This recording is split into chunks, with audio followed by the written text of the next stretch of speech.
श्रीमद् भागवत और वेदांत सार की चतुर्थ खंड की अष्टम विचार रास लीला का आश्रय का निरंतर उद्बोधन सुन रहे हैं आप। आइए सकटासुर उद्धार लीला के बारे में आपसे बतलाते हैं। क्या है, 3 महीने के भगवान 3 महीने के बाल कृष्ण हो चुके हैं और बिस्तर पर करवट बदल लिए।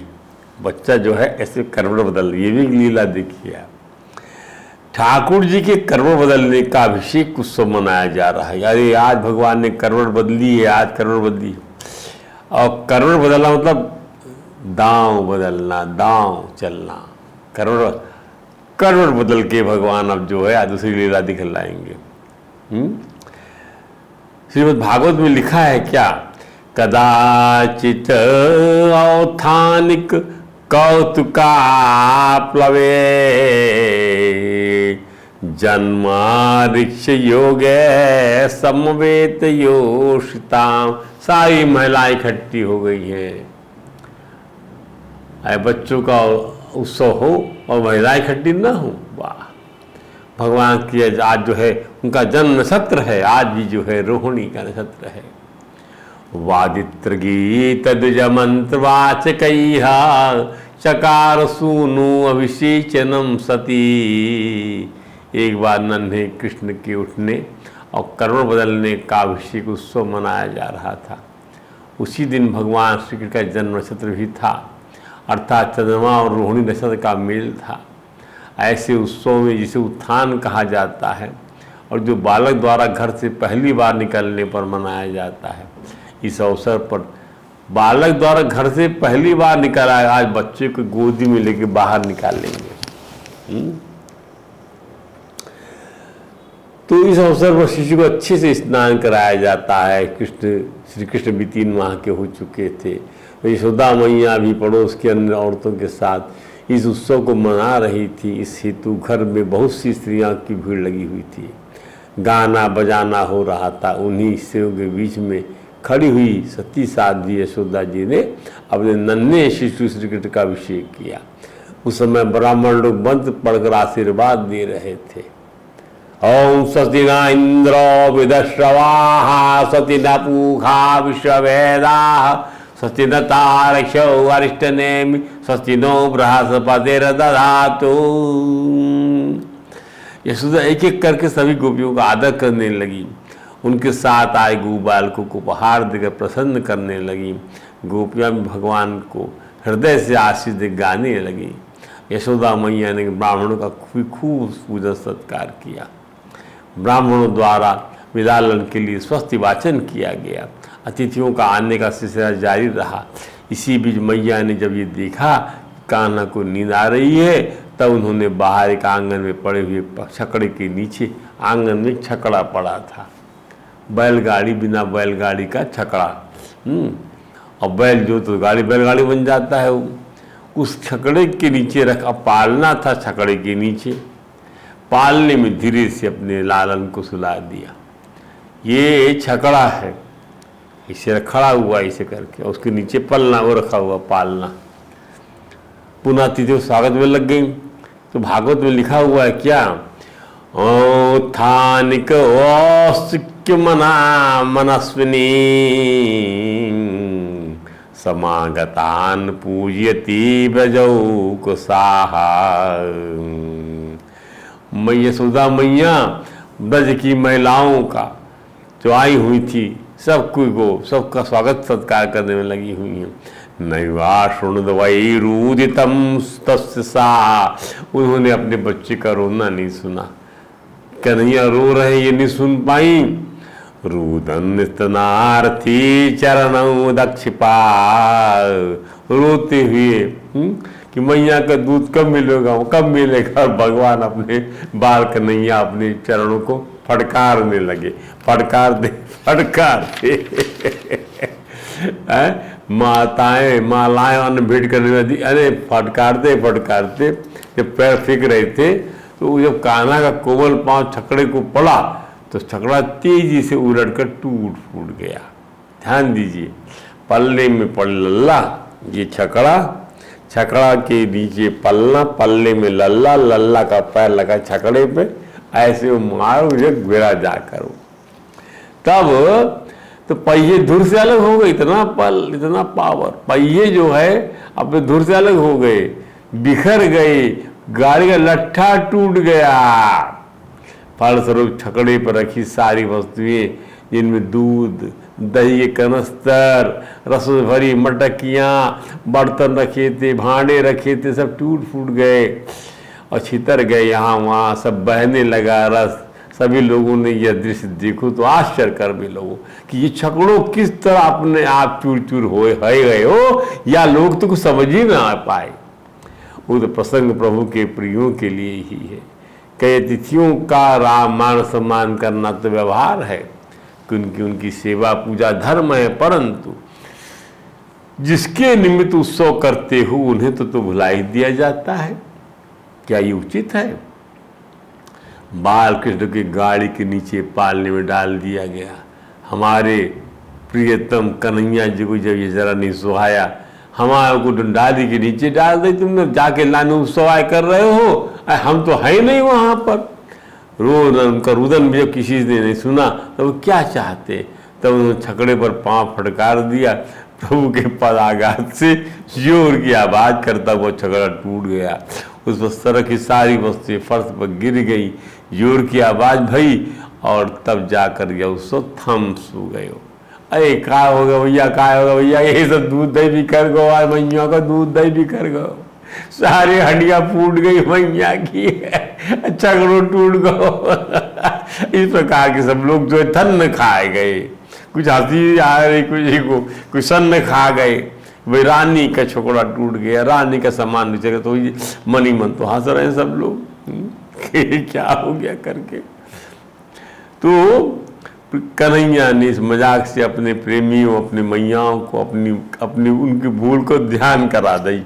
वे रोने लगे, किंतु मैया को सुनाई ना आए। पढ़ो, नन्हे काना हाथ पांव फेंकते हुए रोने लगे। तब जब उन्होंने देखा छकड़े पर पूतना का भाई सकटासुर बैठा है, तब उन्होंने अपने कोमल पांव से फटकार लगाई तो गाड़ी के नीचे सकटासुर दबकर मर गया। इसीलिए भगवान ने मारा कि सकटासुर बैठ गया था आगे छकड़े के ऊपर में। प्रेमी जनों को चाहिए, यदि भगवान घर आए हुए हैं तो कहीं उनकी उपेक्षा ना हो, उनका गौरव लाघव ना हो जाए, कम ना हो जाए भगवान का गौरव।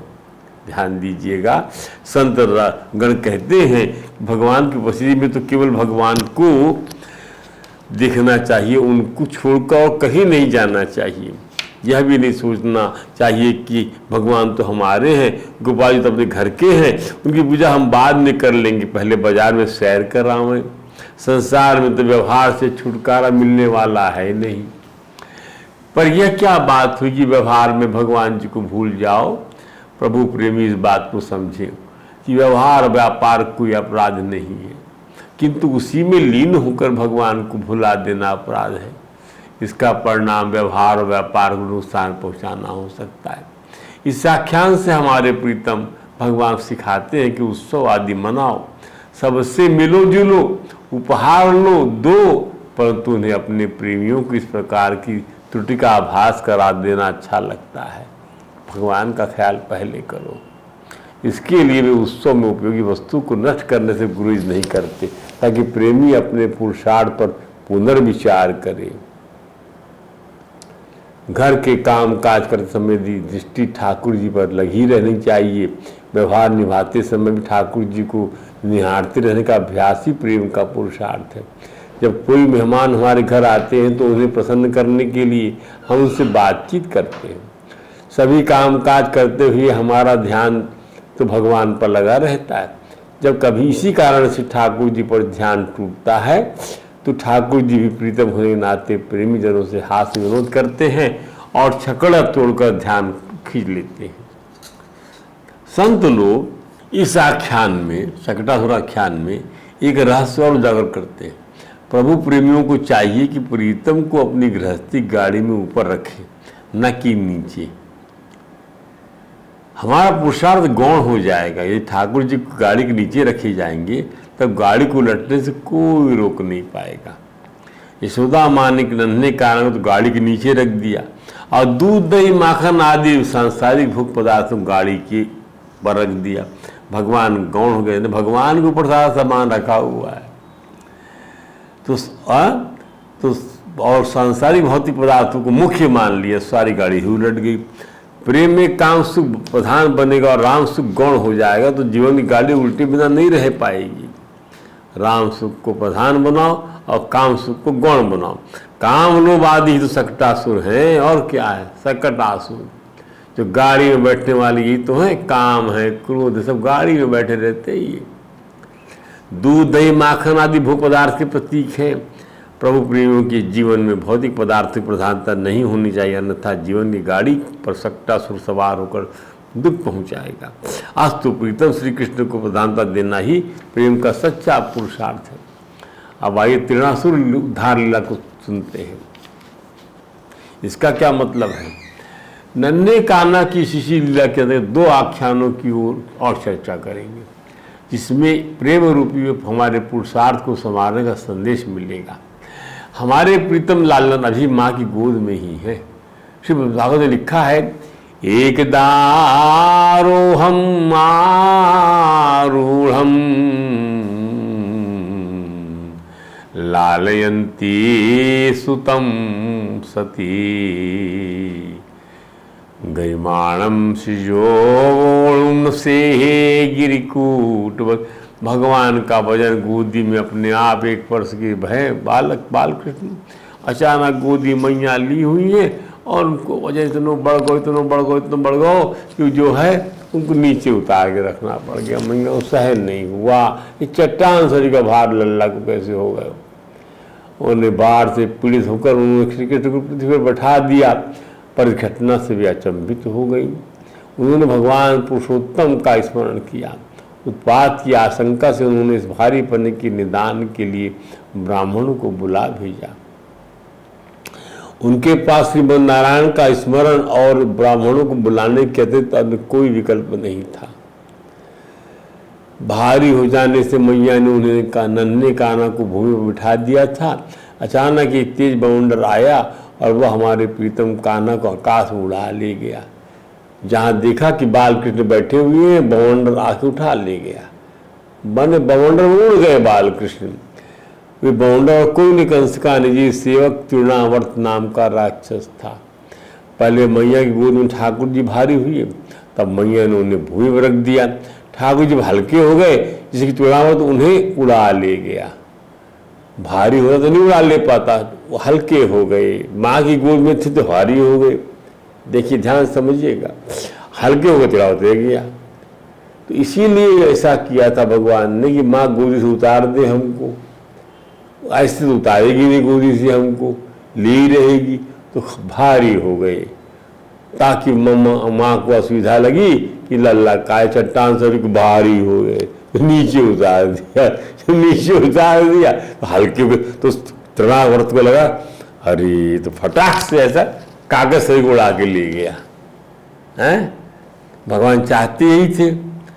तो गोकुलम सर्वमावरण मुष्णन चक्षुंसि रेणु भी, सारा गोकुल तृणावर्त की वजह से सारे गोकुल वासियों की आंखों में क्या रेत भर गई, गर्द भर गई, गुबार भर गया, कुछ देख नहीं पा रहा है।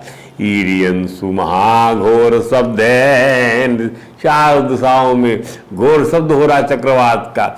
मुहूर्तम अभवत गोष्ठम रजसा तमसा, एक मुहूर्त में पूरे वहाँ पर जो है ठाकुर जहाँ विराजमान थे नंद बाबा की गोष्ठ में पूरी धूल की धूल सन गई, धूल के पहाड़ से लग गई।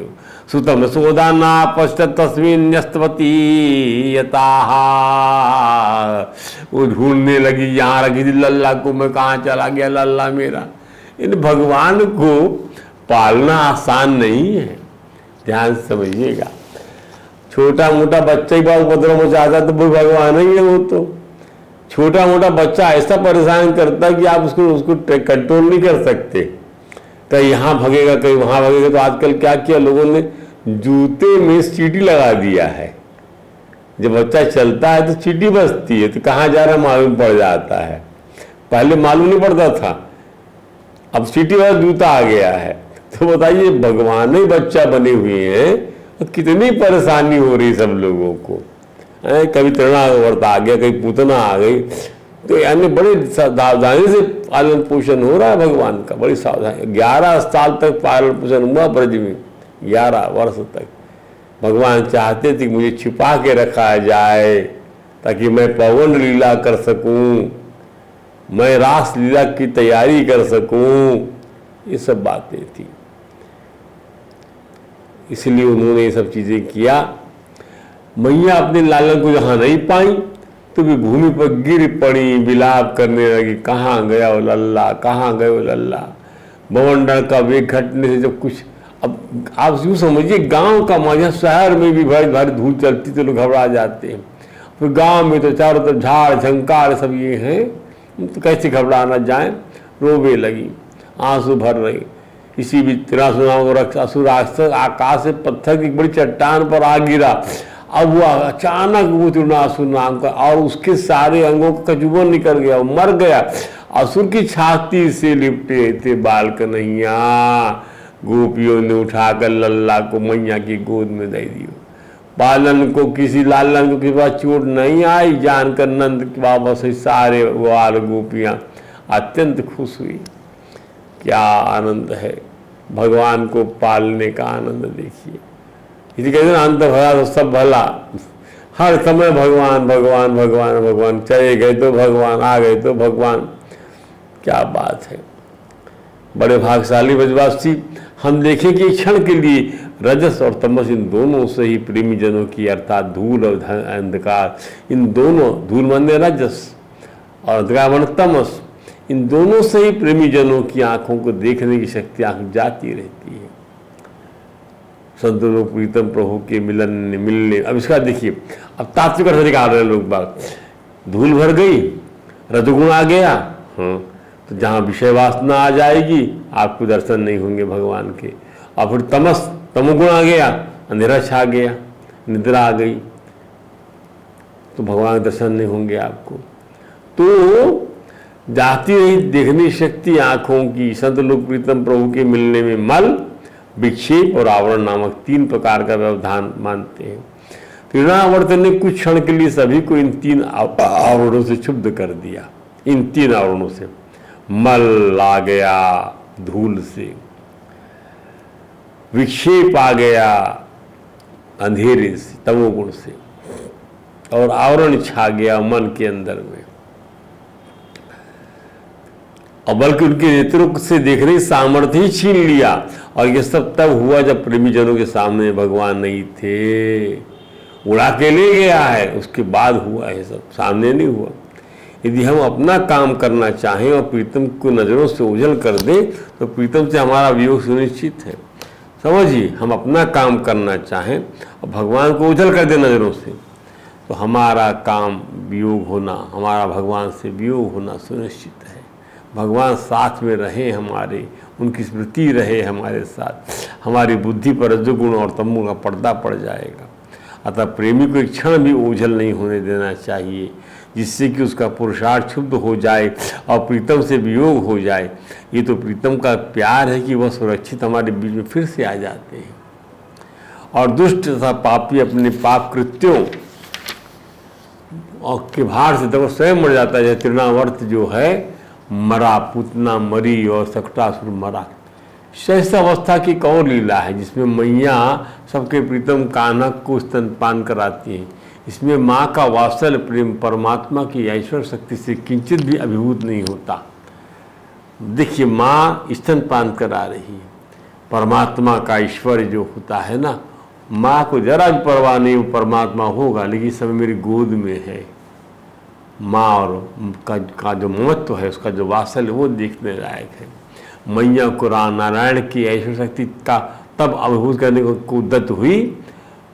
अब ऐश्वर्य शक्ति भगवान की प्रभावित करना चाहती है मैयों को। जब नन्हे कान्हा ने जम्हाई लिया, जम्हाई लेने के समय कन्हैया का जब मुख खुल गया तो उसमें मैया ने देखा आकाश, अंतरिक्ष, ज्योतिमंडल, दिशाएं, सूर्य, चंद्रमा, अग्नि, वायु, समुद्र, द्वीप, पर्वत, नदियां, वन और समस्त चराचर प्रिय प्राणियों को इसे देखा। काम गई मत मैया। उन्होंने आंखें बंद कर लिया परंतु लालन के मुख से अपने स्तनों को अलग नहीं होने दिया। वाह रे माँ, बच्चा दूध पीता रहे, दूध में डिस्टर्बेंस नहीं होना, तो जमाए ले लिया तो ले लिया, लेकिन मेरे को डर नहीं, बच्चा भूखा ना रहे, भावना ये है। तो माताएं तो स्नेह की साक्षात मूर्ति होती हैं। प्रेमी कदम तो प्रीतम 10 कदम। भगवान को भी स्नेह की सुधा सदैव सताती। भगवान भी हमेशा स्नेह चाहते, प्यार मिले। प्यार कौन नहीं चाहता, भगवान भी प्यार ही चाहते। दुनिया भी प्यार चाहती है, दुनिया प्यार भी चाहती है, भगवान को भी चाहती है, पैसा भी चाहती है, दुनिया क्या नहीं चाहती, लेकिन भगवान के ऊपर चाहती है इन सब चीज़ों को। और जो भक्त होता है भगवान को चाहता है, ये सब चीज़ें नीचे रह जाती है, फर्क ये रहता है। तो माँ को शंका, नन्हे शिशु के रूप में उन्हें दूध पीने से तृप्ति नहीं होती थी भगवान को। माँ के मन में शंका हुई कहीं अधिक दूध पीने से अपच न हो जाए। प्रेम से सदैव अनिष्ट की आशंका उद्भूत होती है। हमारे कन्हैया ने अपने श्रीमुख में विश्व रूप दिखलाकर, अरे मैया तेरा दूध में अकेले तो नहीं पीता, मेरे मुख में तिसित संपूर्ण विश्व ही इसका पान कर रहा है। तू ना ही घबरा मैया, ना ही घबरा। मैया का स्नेह तो एक मुखी नहीं हो सकता, वो तो बहुमुखी है, सबके लिए है ना माँ तेरा स्नेह। अतः प्रभु प्रेमियों का पुरुषार्थ प्रीतम के ऐश्वर्य से विभूत नहीं होना चाहिए। प्रेम में अंतर्निहित वात्सल्य प्रेम भाव में ही यह शक्ति गोपन है। संत लोग कहते हैं कि मैया ने कन्हैया के मुंह में ऐश्वर्य शक्ति को देखकर अपनी ही आंखों को दोष दिया, ये क्या क्या देखते रहती हैं। ऐश्वर्य शक्ति हार जाती है। मैया की स्नेह शक्ति, उनका वात्सल्य प्रेम अनंत गुना बढ़कर प्रभु परमात्मा त्रिलोकी के स्वामी को नन्हा सा शिशु बना देती है। मैया उनको चूमने चाटने लग जाती है अपने बच्चा को। संतगण ठीक ही कहते हैं, जब ईश्वर प्रकट होता है तब प्रेम की शक्ति परीक्षा होती है। उसके लिए ऐश्वर्य शक्ति इसे अभिभूत पराभूत करने आती है, परंतु वात्सल्य शक्ति, स्नेह शक्ति इस ऐश्वर्य शक्ति को अपनी दासी बना लेती है। परमात्मा को लाघव होना पड़ता है, प्रेमी बड़ा हो जाता है। भगवान छोटे हो जाते, प्रेमी बड़ा हो जाता। मैया बड़ी हो गई, भगवान छोटे हो गए। तो आज की कथा को हम यही विश्राम देते हैं। कल भगवान का नामकरण संस्कार होगा। बोले वृंदावन बिहारी लाल की जय।